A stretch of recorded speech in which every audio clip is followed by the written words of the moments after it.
Hey guys, Jax here. I put together a little slideshow and I just figured I'd do a voiceover for it since the main content that I want to release with this is just informational.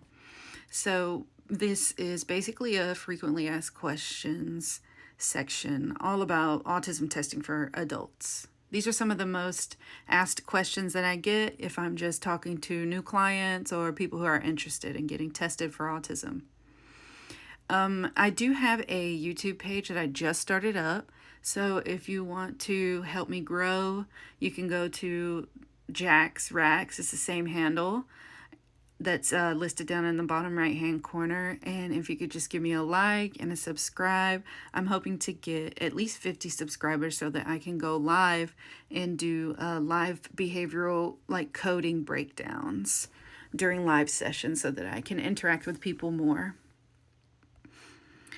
So the first thing that I get asked all the time is, am I too old? And no, you can be too young. If you have a child that is younger than 18 months, you may have a hard time finding someone to do autism testing for them. However, as far as too old, no, we can test all the way up until 120 years old. The only thing about this is there are some doctors or some clinicians who are not necessarily comfortable doing certain age groups. So I'm able to test as early as 16 months old and up. There are some clinicians who are not comfortable testing people under the age of 6 or 5. It just depends on who is your provider and who's going to end up being your clinician. But I would encourage you, if you or anybody you know needs autism testing, to seek out the service and just try your luck at different places, because especially if you're an adult, there is going to be somebody out there that will do the testing. Another thing that a lot of people always say is, why should I do it now? I've made it this far. Well, that's going to be left up to your discretion. If you feel like there are definitely some areas that you're struggling in day to day and you would like some answers and possibly some therapeutic services or recommendations, or you just want an answer, can I rule this out as a possibility? Because this is something that I've been dealing with for a while, or whatever it may be. I like to tell people, you really don't have anything to lose. Granted, you may have to pay for it out of pocket, so essentially you'd be losing money, but you would also gain either a diagnosis or a rule out.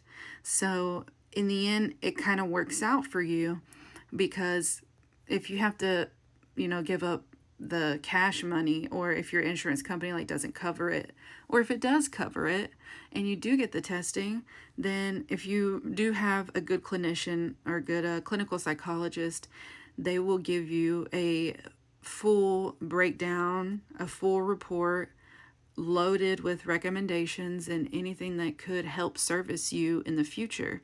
I like to tell people it's kind of like getting a prescription.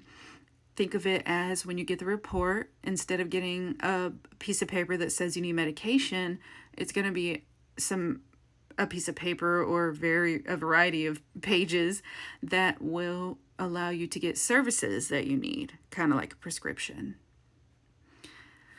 When people ask me how do I get started, I like to make sure that they know that the first thing I would do is to contact my insurance company.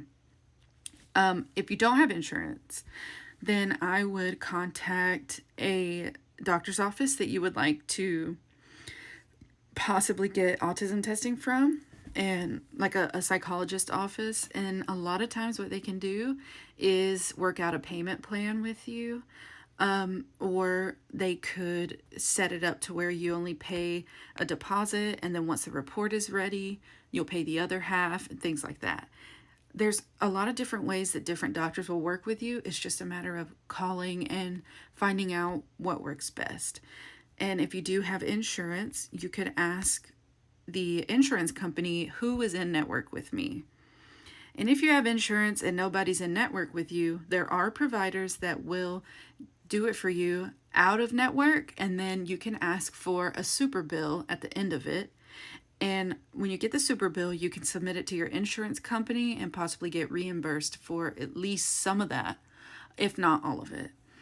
But in order to start, what I would always tell people is just let your primary care doctor or your insurance company, or if you don't have either of those and you're just going to do cash pay, just start calling around and let people know what your concerns are, whether it is severe social anxiety, mild social anxiety, trouble with crowds, trouble with maintaining eye contact, trouble with obsessions or repetitive behaviors, whatever your concerns are, and you can flat out say, I would like to be tested to rule out autism, because I feel like if anything, I just at least need to get it ruled out.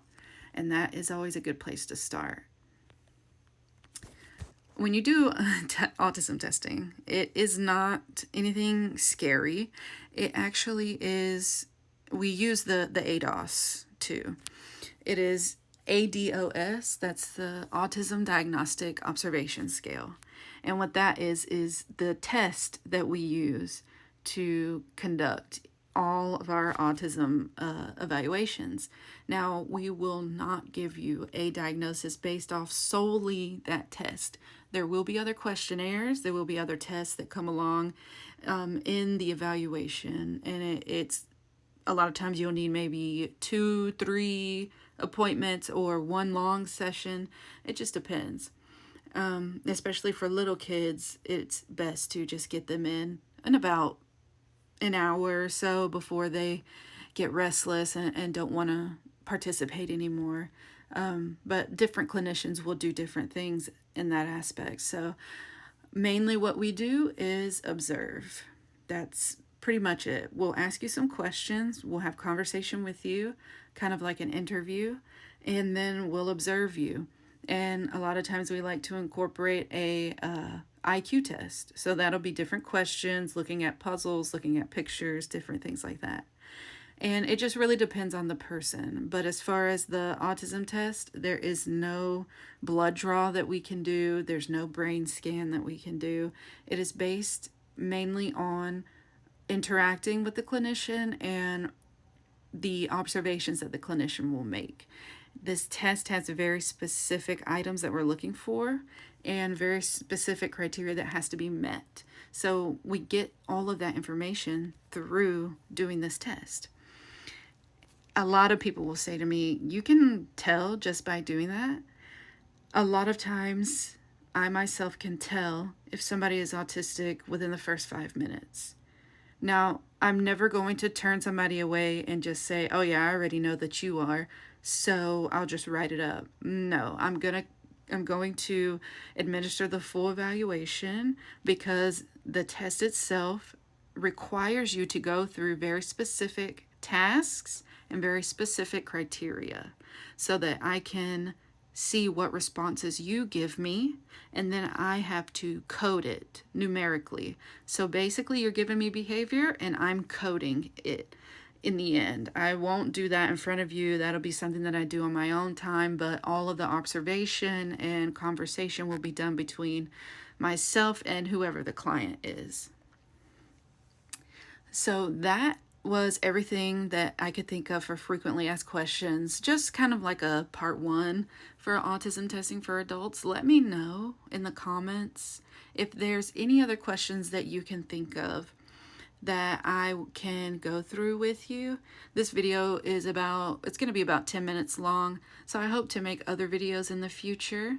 And if you could, just make sure that you visit my YouTube page. It's at Jax Rax with 3 X's after each, and subscribe, like, and just grow with me so that we can talk more about autism and spread more awareness so that people can know what the population looks like. And I just really aim to spread awareness so that we have less judgmental acts being taken out on people who are neurodivergent.